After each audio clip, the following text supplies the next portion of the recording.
Hello everyone and welcome back to the next video in this series of doing the bridge work on Digger Evans Model Railway. You'll see I've been tinkering. What I've done to these bridges, we've done all the rusting, we've put some rust together. I mixed up a batch of chipping fluid with water, about 1/3 chipping fluid, 2/3 water. I applied it with a brush, with a flat brush, a soft flat brush, making sure I got good coverage. And it's just easier sometimes when you're doing a lot of things, it's easier to do it with a brush like we've done here. And now we're using the larger needle airbrush. We're using the 450 micron airbrush, using this stuff here, which is Model Air pale green for a finish, and put 3 or 4 drops and a drop of thinners in there. I've got it set up just above 1 atmosphere, and we're going to carry on putting a bit of paint on these and show you what we do next.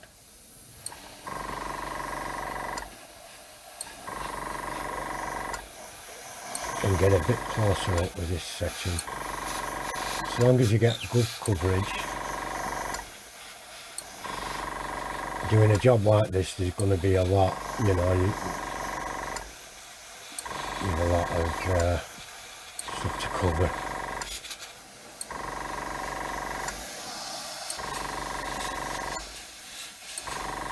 And it's going to take some time, so we're not going to do it all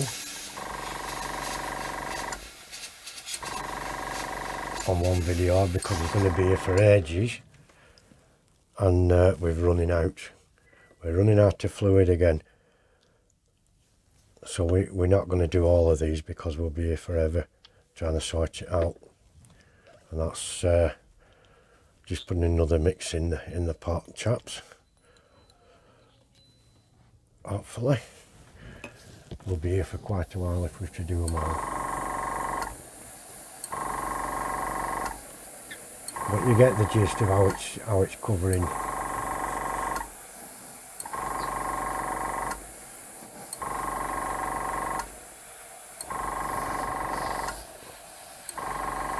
We all have different techniques of using the airbrush, you know, and there'll be some people saying, "Oh, I don't like that technique, you're not doing it right."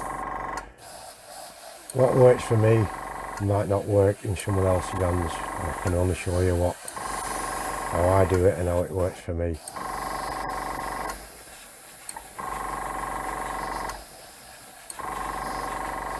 We just get a good finish, a good coverage. There'll be other things to do yet,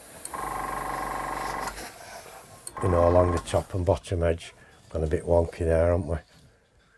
Oh, I'm sorry about this. And so that's just about covered adequately. I'm going to cover all the rest, and then we'll get back and show you what we do after we've painted them all, and what the next stage is. Be back in a sec. And we're done. So the next bit is the bit that's interesting and a bit of fun, shall we say. We get to do a bit of wearing away, a bit of playing about and messing with things. What we need for this, to get this this fluid off, and just remember, if you think you've done it wrong, don't worry, because you can always redo it. We can always go over it, do it again, or do whatever. So we need water, we need a rag. I've got my rag just here off to the right hand side of me. A brush, quite a stiff brush, not a very soft bristle, it's quite a stiff brush. Put some water in a dish, which is just there. Squirt some of that water in. Now we'll wet this brush, but I don't want it soaking, so I'll just dab some excess off onto the rag. And we're just going to pick an area, and this is the bottom half here. So we'll pick an area down the bottom, and I can see there quite a bit too much water for my liking on there. and we just keep brushing away, and we can see it coming off on the prominent areas. We can see the paint already coming off here and there. We don't want to check it all off, we just after making it look like wear and tear. And as you can see, it's just coming off now. I'm going to zoom that in if I can.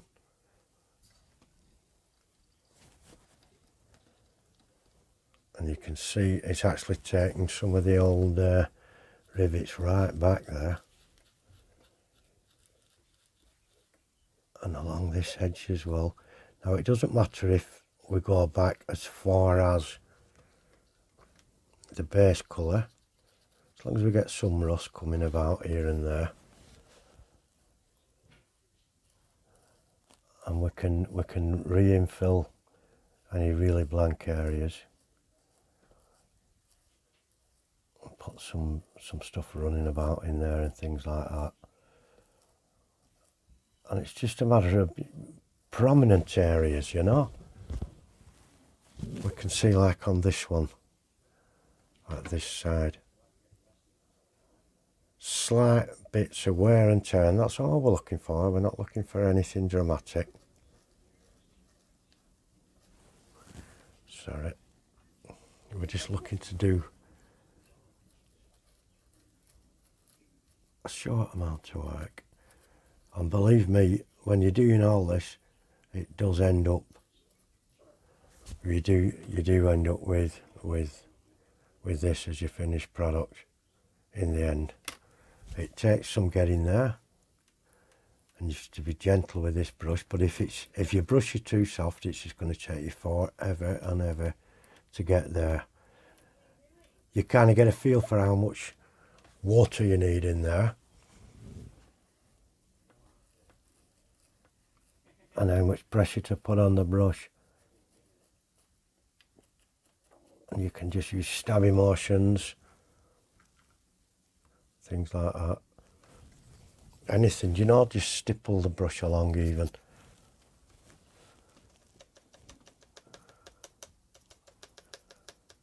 And there's plenty of water on there now, and that water will work its way through to the chipping fluid beneath. And we just keep going along like this until we're somewhat happy with what we've achieved. And you just see it coming away here and there. And that's all we're looking for on this. We're not looking for heavily corroded to the point where the bridge looks dangerous and nobody wants to go across it. But we are looking for weather worn.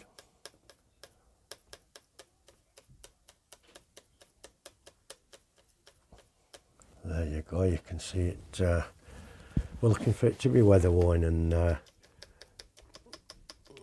we're in need of its next coat of paint anytime soon. And that's, I'll just keep going like that. I am not going to do it all because it takes forever and ever. I'll be here for hours and hours, but you get the gist or the gist of how things have got to go.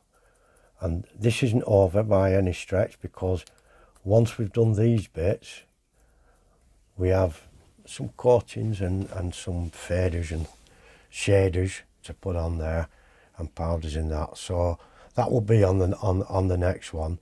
But for all intents and purposes, the processes are finished. The next process is to get all these done, and then we'll use a bit of shader, a light rust shader on there, just here and there in different parts. Don't forget we've dozens of these, so it's going to take me forever. And we'll add a few runs and spills and drips. We can even use the weathering pencils for the next drips and spills and everything. Use whatever powders, weathering pencils, life colours, pigments and all that kind of stuff. We use pigments on these two. We use pigments on the first ones from life colour. Well, we'll use weathering pencils on another one and see what that's like, and just keep going. So thank you all for looking in. really splendid. I'm probably not going to make another video now before Christmas Day, so I would like to wish everyone who does celebrate it a very, very Merry Christmas and a Happy New Year, and see you all soon in the new year. And thank you ever so much for all your support and all your followings, likes and subscriptions over the last 12 months. Bye bye for now, my friends, and do take care. Bye bye now.